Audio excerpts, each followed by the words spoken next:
Puji Tuhan, Shalom. Selamat datang di dalam rumah hadirat Tuhan buat setiap jemaat Tuhan yang ada di Citra 2. Begitu juga jemaat Tuhan yang menyaksikan melalui streaming YouTube dari GBI HMJ. Sekali lagi saya sapa sore hari ini, Shalom. Puji Tuhan, terima kasih buat kesempatan pada sesi yang terakhir di minggu yang terakhir bulan Oktober 2021. Karena besok kita bangun pagi sudah masuk bulan yang baru, November 2021. Puji Tuhan. Senang sekali karena hari ini saya menyampaikan dua sesi. Dan tadi sudah sesi yang ketiga jam 3 sore. Dan ini adalah sesi yang terakhir, sesi ibadah youth. Saya lihat banyak anak youth, banyak juga orang tua youth yang hadir. Tapi it's okay, karena kan orang tanya, Pak kalau ibadah youth kita yang udah nikah boleh gak? Sangat boleh. Pokoknya opung-opung, ya kan, oma-opa juga boleh datang. Tapi ada konsep yang berbeda. Jadi kalau ibadah umum atau ibadah raya minggu biasanya lampunya masih nyala. Kalau yang ibadah youth biar sedikit lebih milenial, biar sedikit lebih berjiwa muda, biasanya settingannya beda. Yang melayani juga beda. Kalau kayak tadi Pak Bertoni sama seluruh tim worship di sesi sebelumnya itu mereka formal. Pakai jas, dasi. Nah kalau di sesi youth itu memang jauh lebih santai dari kostumnya. Saya yang salah kostum. Saya kayak Pak RW datang ke acara anak muda. Karena tadi saya mau bawa baju lagi ganti repot lah. Udahlah saya pikir yang penting firman ini disampaikan. Puji Tuhan. Hari ini saya akan menyampaikan satu bahan tema yang sedang saya sampaikan terus untuk menutup akhir 2021. Yaitu penghambat perkenanan Tuhan. Kalau saudara atau Bapak Ibu yang di YouTube, saudara bisa saksikan beberapa minggu yang lalu saya sampaikan penghambat perkenanan Tuhan adalah kebodohan. Dan hari ini saya akan bahas tentang jealousy atau iri hati. Sama-sama kita lihat Alkitab 1 Samuel pasal 18. 1 Samuel pasal 18, kisah yang terkenal tentang Saul yang benci kepada Daud. 1 Samuel pasal 18 ayat 6 sampai dengan ayatnya yang ke-16. Jadi ada 10 ayat akan kita baca. 1 Samuel pasal 18 6 sampai 16. Kita akan baca bergantian Bapak Ibu yang terkasih. 1 Samuel 18 ayat 6 sampai 16 di bawah judul perikop Saul benci kepada Daud. Tadinya saya mau minta tolong sebenarnya kamera satu di depan, jadi saya fokus kayak di streaming di Greenfield. Tapi karena jemaat ternyata hadir sampai ke pojok-pojok, oke lah. Berarti nanti saya akan turun ke jemaat Tuhan. Saya baca ayat 6 dan saya minta dengan hormat jemaat Tuhan yang hadir, saudara bisa lihat layar di belakang saya, jemaat Tuhan yang di rumah mungkin akan muncul di layar monitor saudara. Ayat yang ke-7, lalu saya 8 dan terus kita bergantian dan di akhir ayat 16 kita akhiri bersama-sama. Saudara-saudara di sana, perhatikan inilah firman Tuhan. Tetapi pada waktu mereka pulang, jadi mereka baru saja mengalami peperangan dan mereka menang atas orang-orang Filistin. Ketika Daud kembali sesudah mengalahkan orang Filistin itu, keluarlah orang-orang perempuan dari segala kota Israel, menyongsong Raja Saul sambil menyanyi dan menari-nari. Dengan memukul rebana dan dengan bersukaria dan dengan menyembunyikan gemerincing. Ayat 7 apa? Dibaca. Ayat 7, 1, 2 ya keras. Apa?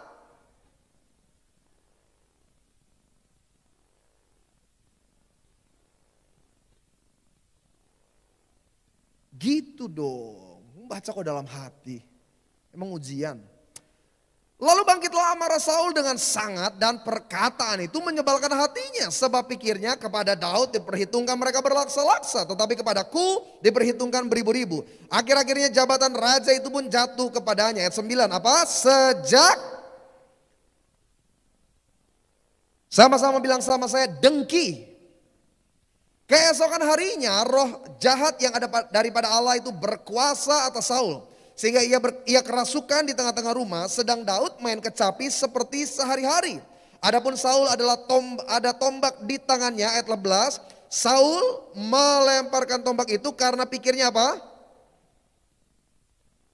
Iya, tetapi Daud mengelaknya sampai 2 kali. Ayat 12, perhatikan. Saul menjadi takut kepada Daud karena Tuhan menyertai Daud. Sedang daripada Saul ia telah undur. Ayat 13, jemaat 1-2 ya. Sebab itu dan lanjut, sehingga ia berada di depan dalam segala. Ini orang kalau udah busuk hati, orang kalau udah iri, rancangannya jahat. Jadi kalau saudara baca dalam Alkitab dan pelajari histori, kalau orang dipilih menjadi seorang kepala pasukan 1000, dia itu ada di barisan paling depan. Perhatikan ayat yang selanjutnya. Daud berhasil di segala perjalanannya sebab Tuhan menyertai dia. Ayat 15, ketika bahwa Daud sangat berhasil apa? Iya, ayat 16 sama-sama jemaat Tuhan GBHMJ Citra 2 dan setiap jemaat Tuhan yang melalui channel YouTube 1-2 ya. Tetapi seluruh orang Israel dan orang Yehuda mengasihi. Lanjut.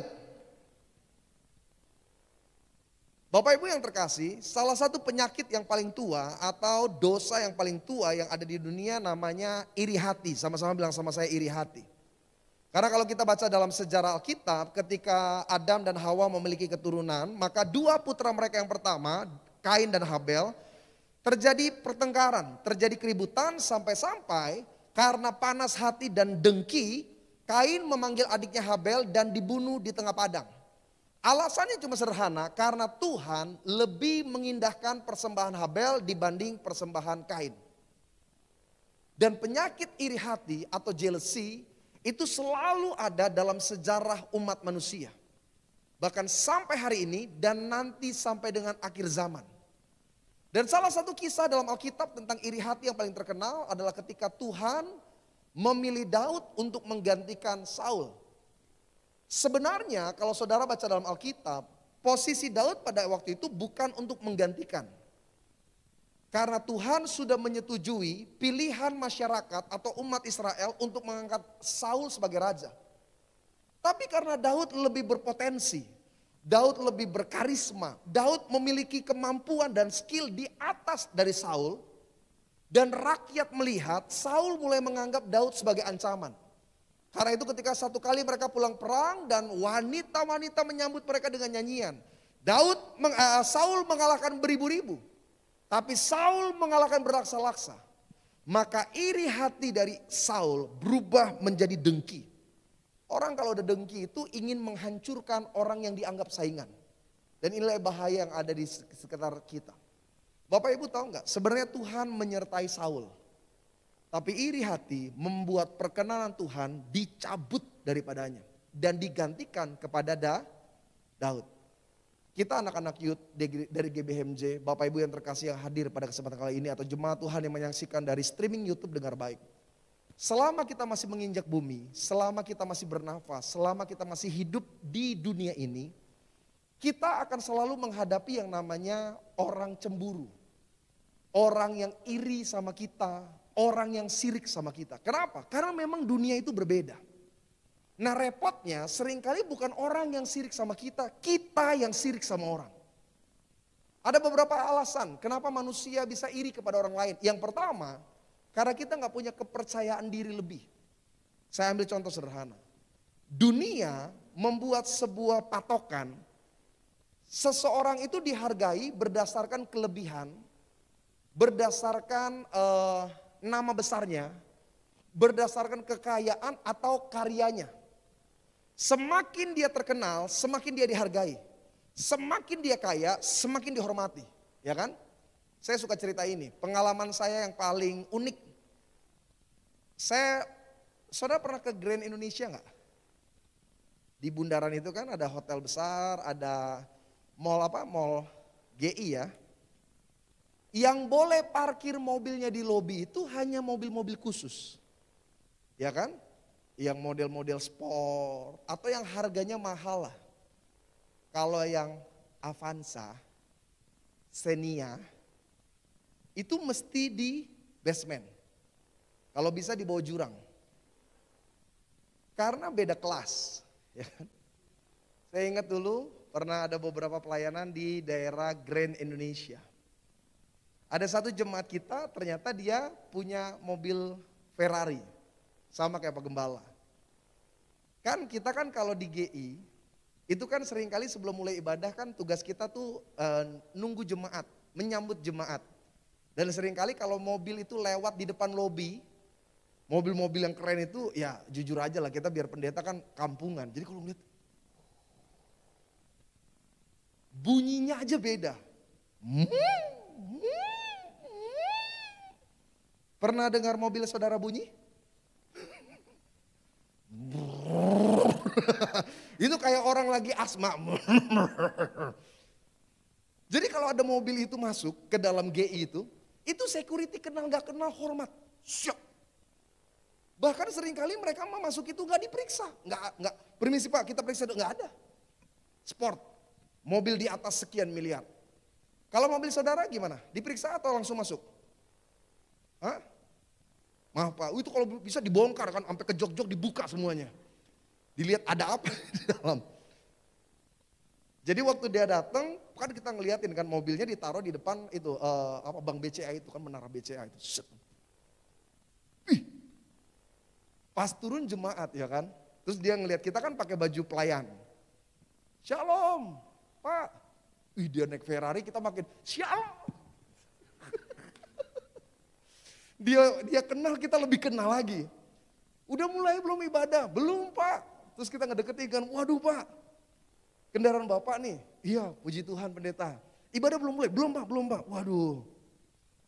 Bapak-bapak tertarik juga kan kita pengerja kan norak ya kan ngeliat mobil kayak gitu kan jarang-jarang. Jadi kita waduh ini yang seri apa kita tanya-tanya terus. Biasa orang-orang kayak gitu suka merendah. Ah ini mah biasa Pak. Ini mah berkat Tuhan, titipan dari Tuhan. Waduh keren banget Pak tapi mobilnya. Ya kita kan anak Tuhan pendeta. Ya Bapak anak Tuhan, saya mah anak angkat lah saya. Nggak ada kayak gini-ginian dalam hidup saya. Itu waktu buka mobil juga beda. Pintunya kalau kita kan rata-rata kan kebukanya kan cuman horizontal. Dia itu vertikal. Bukanya juga udah pakai remote, tinggal di slide gini, set, kebuka dia. Interior di dalam, waktu kebuka mobil itu langsung minder saya. Karena wangian mobil daripada manusia. Saya, wangi bener nih mobil.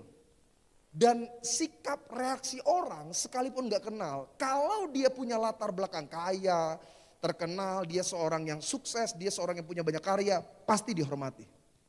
Tapi buat orang yang mungkin tidak kaya, buat kita yang mungkin gak punya nama besar, buat kita yang mungkin memang gak terkenal dan gak punya karya yang luar biasa, pandangan dunia itu biasa aja, bahkan mungkin seringkali disepelekan. Saya mau tanya sama Bapak Ibu, mana lebih mahal? TV tabung sama TV LCD. Mana lebih mahal TV LCD sama LED? Mana lebih mahal TV LED sama Smart TV? Kenapa lebih mahal? Fungsinya, kelebihannya. Sebuah benda dihargai berdasarkan kemampuannya. Repotnya manusia pun seperti itu. Apalagi kita anak-anak milenial. Seringkali orang cuma suka lihat sosial media kita. Followernya berapa, postingannya seperti apa. Kalau kita terkenal, dilihat followersnya banyak, seringkali diterima pengakuan lebih. Tapi seringkali kita bukan siapa-siapa. Bahkan bukan cuma masalah sosial media atau nama besar kita. Tampilan kita nggak seperti orang lain. Ada di antara mereka tampil lahir dengan kecantikan, ketampanan. Mereka dari keluarga kaya dan seringkali kita adalah sebaliknya. Disinilah penyakit iri hati seringkali muncul. Seringkali kalau kita lihat orang kita suka berpikir gini, kenapa ya Tuhan, kok saya berbeda dengan dia? Kenapa ya Tuhan, kok mereka beruntung lahir di keluarga yang bahagia, orang tua kaya raya, papanya sukses, kenapa saya lahir di keluarga miskin? Nah iri hati sebenarnya penghambat dari berkat Tuhan yang besar dalam kehidupan kita. Ada banyak anak-anak muda gak pernah maju dan gak pernah lihat masa depan yang sukses, bukan karena Tuhan gak sanggup memberkati. Karena kita ada dalam sebuah kubangan, namanya kubangan kekecewaan. Kita ada dalam kubangan keputusasaan. Kita selalu berkata, ya saya kan bukan siapa-siapa. Saya kan cuma orang biasa. Saya ini kan bukan seorang yang hebat. Tapi kita lupa, roh yang ada pada kita lebih besar. Kalau saudara lihat dan perhatikan, Daud itu bukan seorang bangsawan. Daud cuma orang biasa. Saya kupas kisahnya. Ketika Tuhan tidak suka kepada Saul, maka Tuhan berkata kepada nabi besarnya Samuel, datang ke satu tempat di daerah Bethlehem. Di sana aku akan menunjukkan kepadamu siapa yang akan memimpin umatku yang besar. Dan ketika Samuel datang ke rumah itu, dia bertemu dengan kakak-kakak dari Daud. Dia bertemu dengan kakaknya yang pertama dan apa kata Samuel? Di hadapanku berdiri seorang indurapi. Tapi Tuhan bilang apa? Bukan dia, karena aku telah menolaknya. Samuel bertemu dengan kakaknya yang lain. Dan Samuel melihat sosok mereka, sosok yang lebih baik, mungkin parasnya, mungkin tinggi badannya, mungkin postur tubuhnya. Tapi Tuhan bilang, aku tidak memilih mereka. Sampai Samuel tanya sama ayahnya Daud, masihkah engkau punya putra yang lain? Dan saudara tahu faktanya apa? Daud sedang mengembalakan kambing domba. Ada satu cerita yang harus saudara mengerti. Dalam tradisi umat Israel, yang punya tugas mengembalakan kambing domba biasanya anak tertua. Kakak yang besar. Why? Karena itu harta keluarga. Tapi ada kasus tertentu, anak bungsu atau anak yang kecil bisa disuruh. Kenapa? Karena mungkin dia tidak disukai. Karena ketika Samuel bertanya, adakah engkau anak yang lain? Daud sedang mengembalakan kambing domba. Dan ketika Daud bertemu dengan Samuel, Samuel gak ada tuh pujian, di hadapanku berdiri seorang yang sangat diurapi. No. Bahkan Tuhan yang berkata kepada Samuel, manusia melihat parasnya, tapi aku melihat hatinya. Artinya, mungkin pada waktu itu Daud gak sebaik kakak-kakaknya. Tapi selama ada perkenanan Tuhan, lihat. Dari apa yang tidak mungkin menjadi hal yang luar biasa. Dari apa yang mustahil menjadi hal yang mungkin. Kenapa? Karena perkenanan Tuhan. Dunia sosial media adalah dunia yang seringkali membuat seseorang ingin tampil lebih baik. Siapa yang suka lihat TikTok? Udah lihat filter di TikTok? Lu muka bengkok kayak gimana juga jadi bagus. Mau warna kulit seperti apa juga bisa kita atur. Muka kita kan masa-masa kayak gini kan lagi, saya juga dulu juga jerawatan saya. Jerawatan saya itu seri kepahlawanan. Gugur 1 tumbuh 1000. Dihapus di sini, muncul di sini. Dihapus di sini. Jadi kalau foto tuh gak pernah pede. Sejak ada filter, dulu filternya sebelum zaman-zaman TikTok tuh 360 ya kan. Habis itu Instagram. Pokoknya muka tuh saya perhatiin beda muka kita di sini nih muka saudara kalau dibuka masker sama di sosial media saudara beda. Kalau di sini kan muka saudara manusia. Kalau di sosial media tuh Barbie semua. Zaman saya dulu waktu saya SMA, SMP kan belum ada sosial media. Dulu ada namanya Friendster. Itu jadul sekali. Habis Friendster baru Facebook. Dan zaman saya tuh belum ada filter-filteran.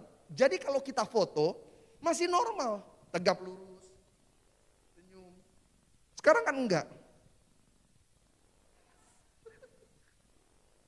Gue lupa di streaming lagi aduh.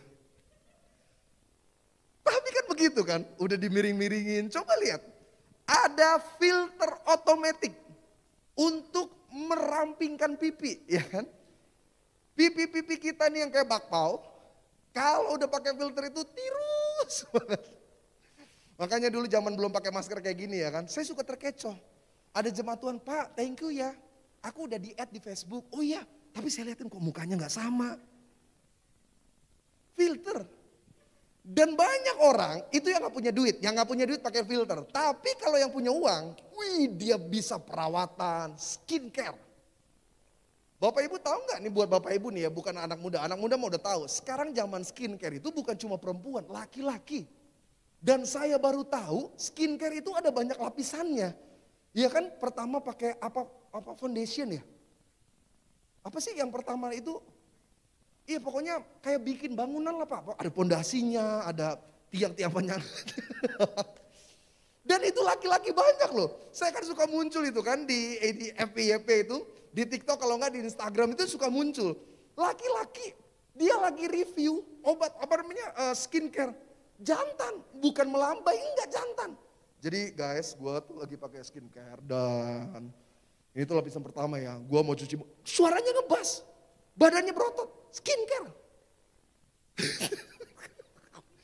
Waduh, saya cuci muka aja butuh dorongan dan semangat dari istri. Skincare itu kan bukan cuma pakai sekali. Pagi ada, siang ada, malam ada. Makanya ibu-ibu nih perempuan-perempuan yang pakai skincare, sebelum dan sesudah pakai skincare beratnya beda. Sebelum pakai skincare berat 55. Habis pakai skincare 57. 2 kilo dia punya skincare. Itu duit menengah. Kalau yang udah punya uang lebih, perawatan. Dari laser. Apa namanya tuh? Benang ya kan? Tanam benang tuh lumayan tuh. Kalau dulu orang kan belum ada tanam benang, susuk. Pas di ronsen besi semua di mukanya. Tapi sekarang sudah pakai zaman yang baru, dia pakai apa namanya? Benang. Udah ada kan yang tutorialnya. Tutorialnya, itu dia. Nanti diukur dulu benangnya di sini, baru nanti ditarik ya kan. Kalau dia agak sedikit turun ke bawah, ditarik ke atas. Itu yang punya duit mahal loh. Satu benang itu bisa 1.500.000. Belum nanti dokternya.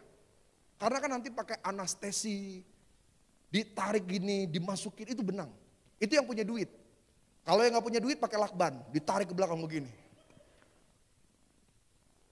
Sekarang itu alis itu bukan cuma pakai pensil. Supaya lebih bagus ada penggaris alis ya, ibu-ibu tahu ya. Yang gak bisa gambar, yang gambarnya selalu jelek di sekolah, pakai penggaris alis. Kalau yang gak mau susah, sulam alis. Mahal loh sulam alis. Dan sulam alis itu kan gak permanen ya. Ada jangka waktunya. Kalau yang permanen itu tato. Tapi zaman dulu tato. Dan itu gak bisa hilang. Repotnya waktu tua. Waktu kulitnya kendur, alisnya turun. Jadi kalau ke gereja lihat muka dia kok sedih terus ya kan. Kenapa sih nih ibu kayaknya gak ada sukacita karena alisnya turun. Ternyata tato alis. Itu baru standar menengah. Yang ada duit lebih, dia habis jutaan. Sekarang tren yang terbaru mereka bisa operasi wajah. Karena tren yang dari Korea Selatan sekarang mulai masuk di Indonesia. Dulu putri-putri Indonesia lulus SMA biasanya dia minta kamar sendiri, dia minta meja rias. Sekarang kalau mereka lulus permintaan hadiah dari orang tua operasi. Ke Korea kejauhan sekarang di daerah Jakarta sudah banyak. Sudah banyak, mulai dari yang bikin hidung jadi lebih tirus, agak dimajuin. Dia pengen dagu lebih panjang, dia bawa foto Fir'aun. Dok ini dok, biar panjang dagu saya. Pokoknya biar mukanya bagus, dia ambil contoh mulai dari artis-artis Korea, dia bawa. Di Cibubur ada itu. Nanti kalau iseng ke alternatif Cibubur, lihat. Itu ada paketnya. Paket dari sekian puluh juta sampai sekian ratus juta. Kalau yang sekian ratus juta itu implannya, itu yang mahal punya, dikirim langsung dari Korea Selatan. Kalau yang sekian puluh dari Korea Utara. Kalau yang belasan juta, bawa plastik sendiri dari rumah. Dok ini plastiknya dok, bisa dibuat seperti apa. Tapi intinya kenapa orang ingin ubah dirinya? Sederhana, karena kita ingin dihargai. Dan persoalannya memang gak semua kita punya modal yang cukup untuk mengubah diri kita. Lihat gak tren yang muncul-muncul di YouTube tentang outfit. Dari ujung kepala sampai ujung kaki. Anak-anak muda yang saya bingung kok bisa outfitnya lebih mahal dari ginjal saudara. Bapak-bapak pernah lihat outfit? Ibu outfit berapa dari ujung kepala sampai ujung kaki? Turunan ya dari orang tua ya. Iya outfitnya mahal loh. Masker mereka aja bisa puluhan juta. Sendal, baju pak, kaos. Bisa nilai puluhan juta. Yang paling mahal yang suka saya perhatiin itu biasanya jam tangan mereka. Ada jam tangan mereka tuh nilainya bukan cuma ratusan, miliaran. Dan repotnya generasi sekarang melihat dan ingin mencontoh. Pengen gitu berupaya, makanya kan banyak kasus di berita. Karena ingin sama seperti influencer yang mereka lihat, sampai akhirnya nyuri uang orang tua. Sampai akhirnya ribut sama papa mama, maaf ya sampai nyolong. Yang lebih parah berita di Bogor. Hanya karena ingin memiliki smartphone, gawai namanya iPhone. Seorang siswi SMP, SMA, sekarang menjajakan diri.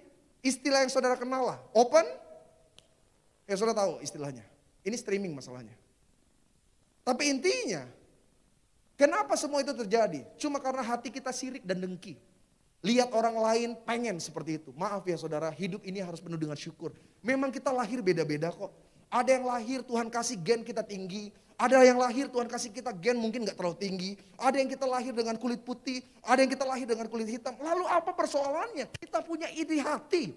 Sehingga melihat orang lain selalu lebih baik dari kita. Makanya ada peribahasa Indonesia bilang apa? Rumput tetangga selalu terlihat lebih hijau.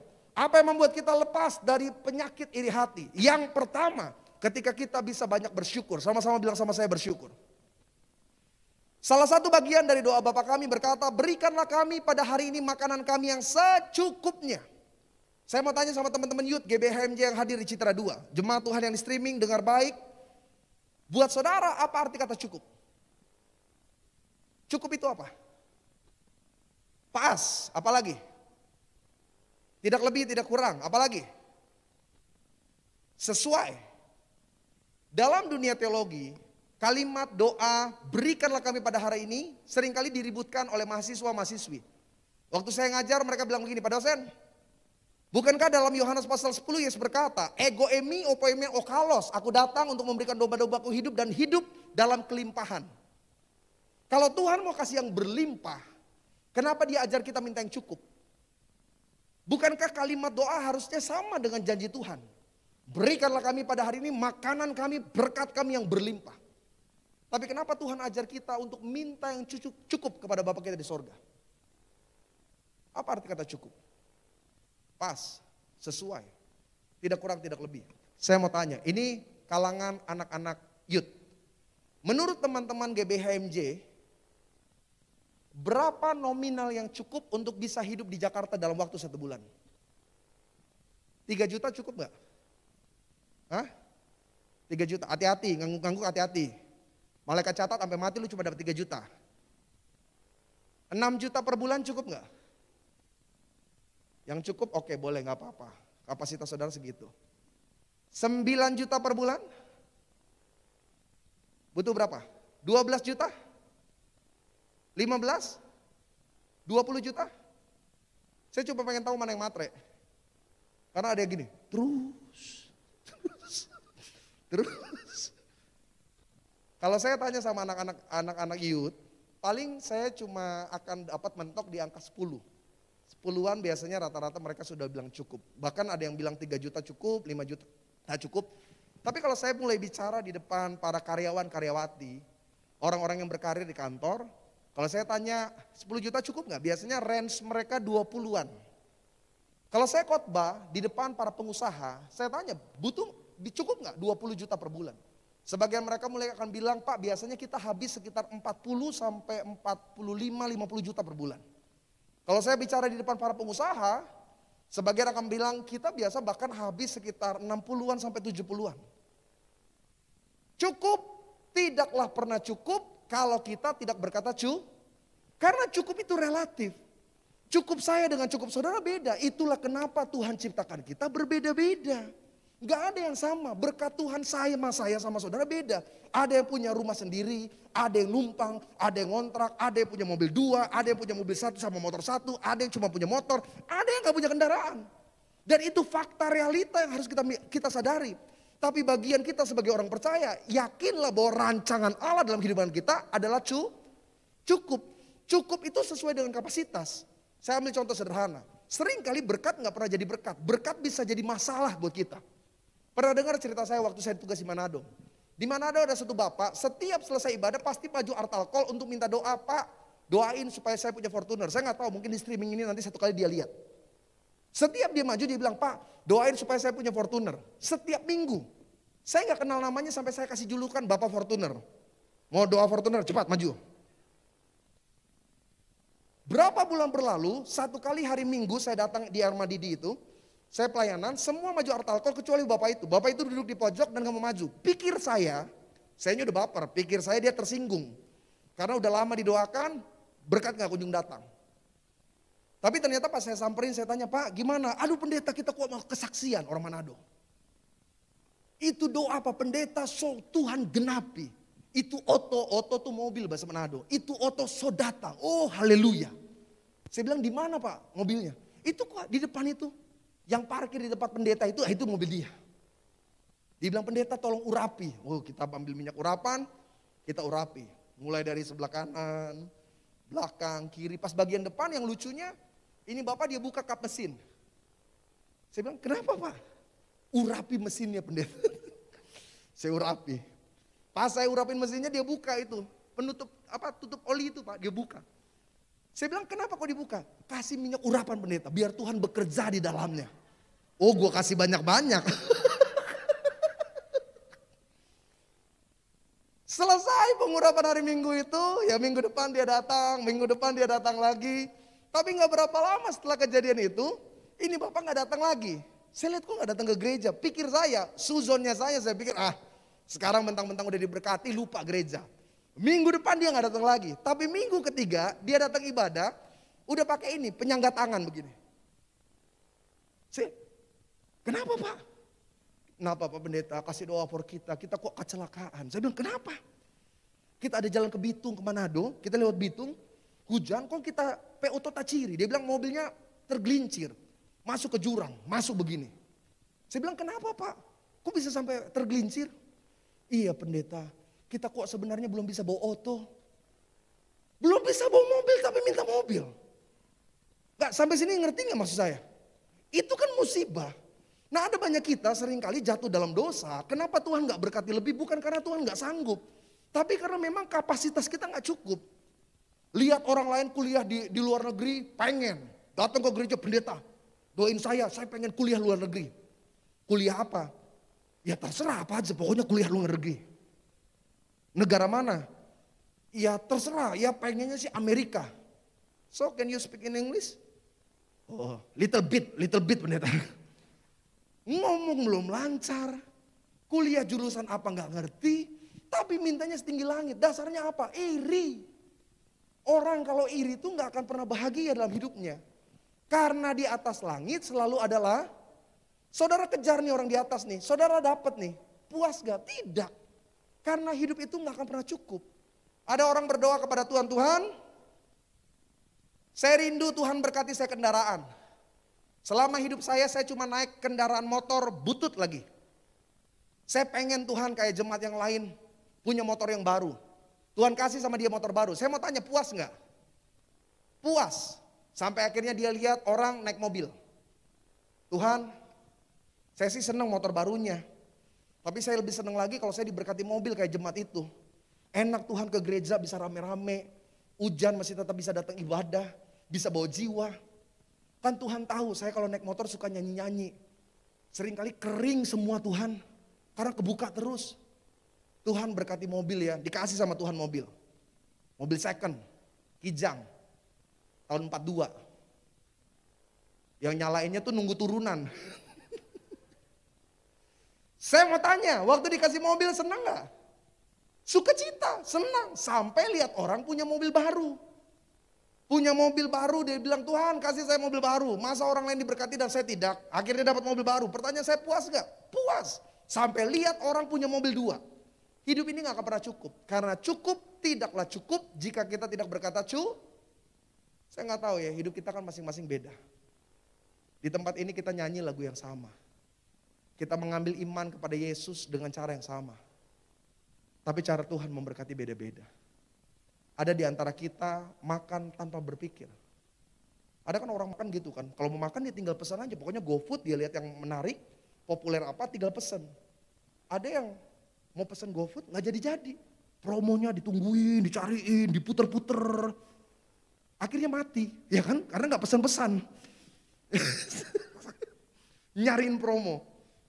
Hidup tuh beda. Tapi ini yang saya mau katakan kepada setiap jemaat Tuhan generasi Youth GBHMJ. Cukupkanlah dirimu dengan apa yang Tuhan percayakan dalam hidup saudara. Kalau engkau mau diberkati besar, maka perluaslah kapasitasmu. Gelas yang kapasitasnya 500 ml, berapa bisa diisi air? Ya 500 ml. Kalau mau diisi 1000 liter, 1 liter bisa nggak? 500 ml diisi 1 liter bisa nggak? Bisa, tapi akan terbuang dengan cuma-cuma.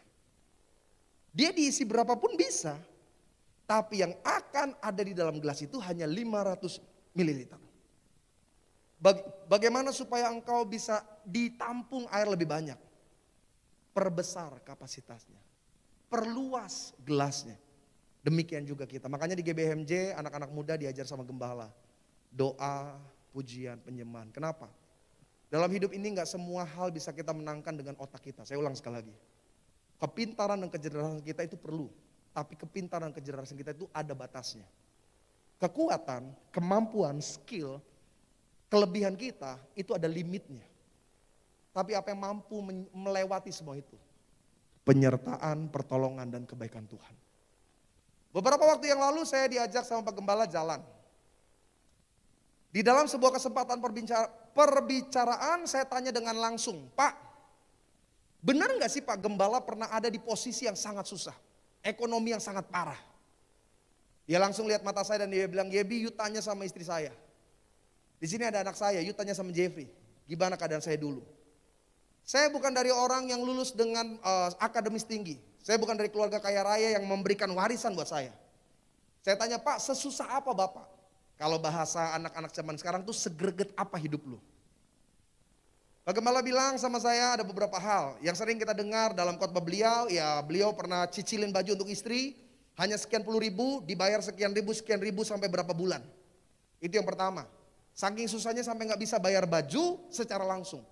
Yang kedua, saya dengar gimana Pak Gembala kaki-kaki ayam itu direbus, kaldunya dikasih ke pemimpin youth kita GBHMJ, Ko Jeffrey, dikasih sebagai kaldu untuk jadi nutrisi.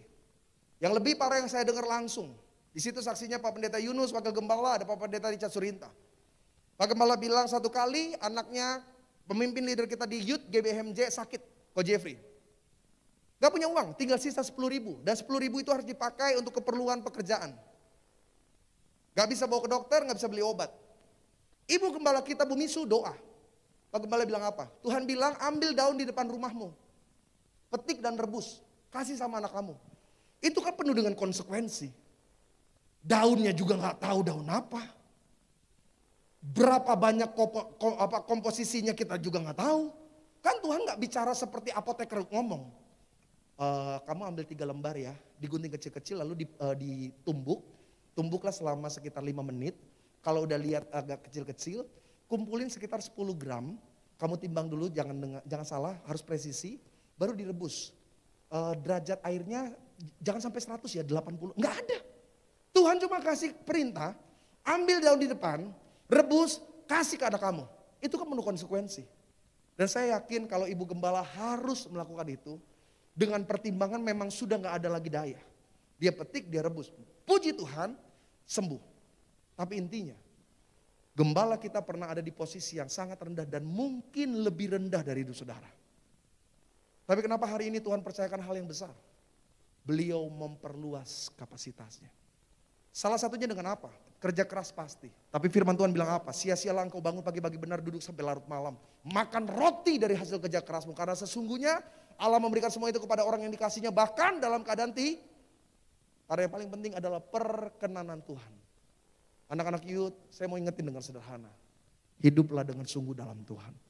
Kenal Tuhan lebih lagi. Masa depan kita gak bisa dijamin dari kepintaran kita, dari koneksi kita, dari orang tua kita, atau dari harta benda kita. Tapi di dalam tangan Tuhan. Apa yang mustahil bagi manusia sangat mungkin bagi Allah kita. Karena itu jangan pernah iri hati. Iri hati cuma akan membawa engkau kepada dengki. Dengki membuat engkau dendam. Dendam dekat sama penyakit. Penyakit pasti mati. Tapi kalau engkau mau hidup dalam keberhasilan, kesuksesan dan berkat Tuhan, hiduplah dalam syukur. Bersyukurlah dengan orang tuamu. Betul mungkin orang tuamu gak bisa kita banggakan seperti orang tua orang-orang lain. Keluarga kita mungkin bukan keluarga kelimpahan. Keuangan orang tua kita gak sebaik keluarga orang-orang lain. Tapi bersyukurlah dan katakan Tuhan terima kasih. Karena saudara anak-anak youth engkau bisa memilih jadi apapun. Tapi engkau tidak pernah bisa memilih lahir dari keluarga apa. Kalau hari ini engkau punya papa mama dan seringkali kita kalau mau jujur kita iri ya. Lihat orang lain kok kayaknya lebih bahagia, kayaknya orang tuanya lebih ngerti, orang tuanya kayaknya lebih bisa memberi. It's okay. Karena memang itu yang Tuhan percayakan. Bersyukurlah dan percayalah rasa syukurmu membuat engkau semakin besar. Hingga satu masa ketika Tuhan anggap layak, engkau pasti diberkati. Yang setuju katakan amin. Waktu Tuhan pasti yang terbaik. Walau kadang tak mudah dimengerti. Sama-sama katakan. Lewati. Apa yang kita lakukan? Ku tetap percaya waktu Tuhan pasti. Kita kasih tepuk tangan buat Tuhan kita Yesus Kristus. Senang Timorsi boleh maju ke depan. Sama-sama hari ini kita akhiri sesi youth kita dengan pembelajaran jealousy. Satu penyakit yang sudah ada sejak perjanjian lama. Dari sejak keturunan pertama Adam dan Hawa, penyakit ini terus akan ada sampai dengan akhir zaman. Dan ini adalah salah satu alasan kenapa Tuhan melepaskan perkenanannya dalam hidup seseorang. Karena iri hati adalah sesuatu yang membawa hal buruk dalam hidup setiap kita. Haleluya. Ayat terakhir sebelum kita akhiri dengan pujian, Yakobus pasal 3 ayat 16. Yakobus pasal 3 ayat 16, ini ayat kita. Dan saya mau ajak setiap jemaat Tuhan, baik yang di dalam gereja maupun saudara yang menyaksikan melalui streaming YouTube, sama-sama ayat ini kita baca. Sudah? 1, 2 ya. Sebab di mana ada iri hati dan mementingkan diri sendiri, di situ ada kekacauan dan segala macam perbuatan jahat. Sama-sama saya undang setiap kita bangkit berdiri. Haleluya.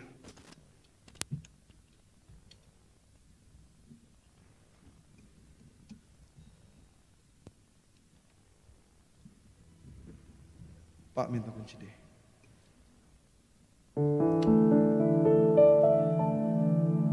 Oh jangan deh, kunci C deh.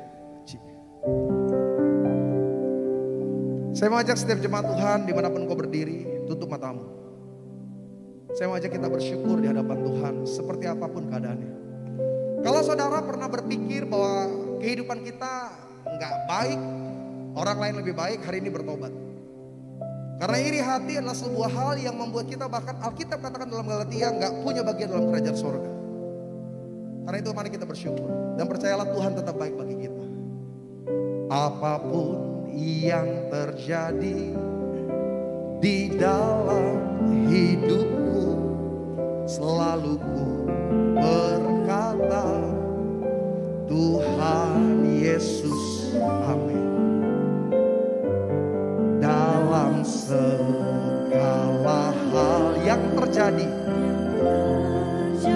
dengan iman katakan, tetap ku berkata Tuhan Yesus baik. Dari awal sama-sama katakan, apapun yang terjadi di dalam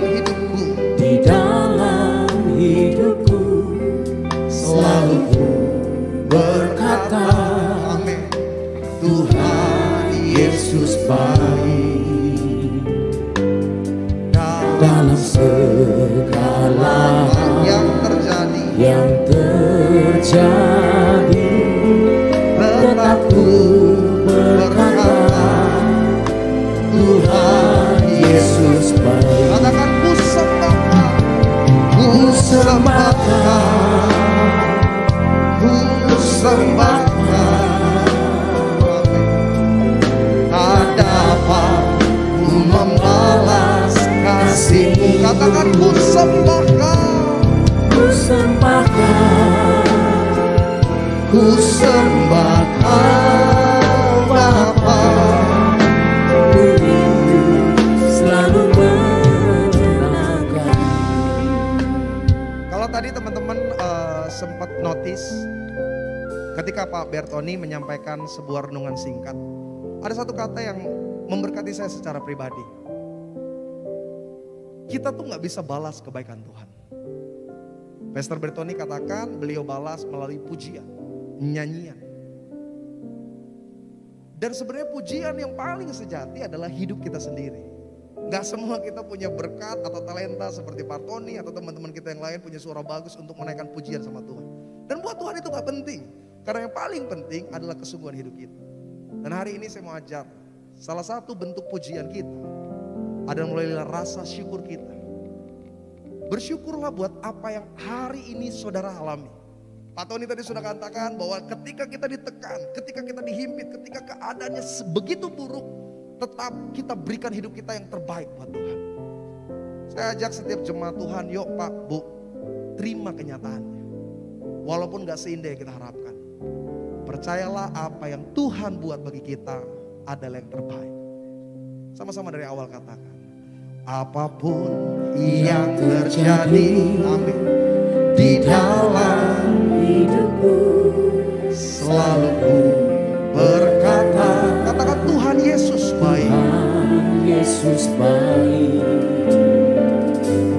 Dalam segala hal yang terjadi,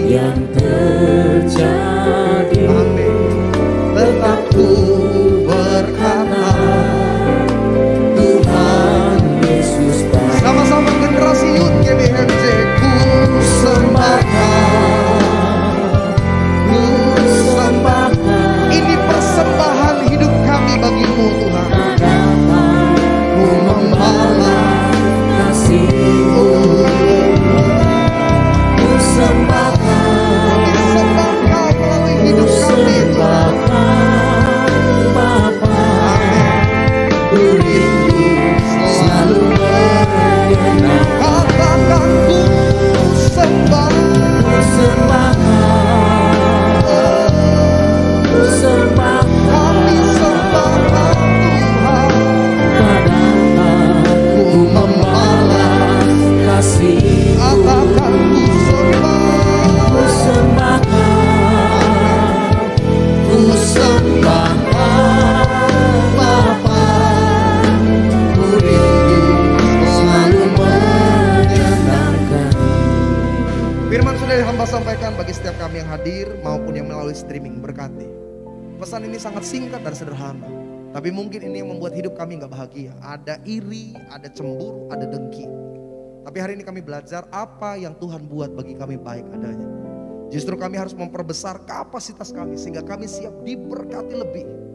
Ampuni kami Tuhan, seringkali terlalu banyak melihat ke atas kehidupan orang lain, kebahagiaan orang lain. Tapi hari ini seperti Yosafat berkata, mataku tetap tertuju hanya kepada Tuhan. Berkati generasi ini menjadi generasi yang tulus hati, generasi yang siap untuk melihat rancangan Tuhan yang besar. Dalam nama Bapa, Putra, bersama-sama kita generasi GBMJ katakan amin. Haleluya, puji Tuhan. Silakan duduk.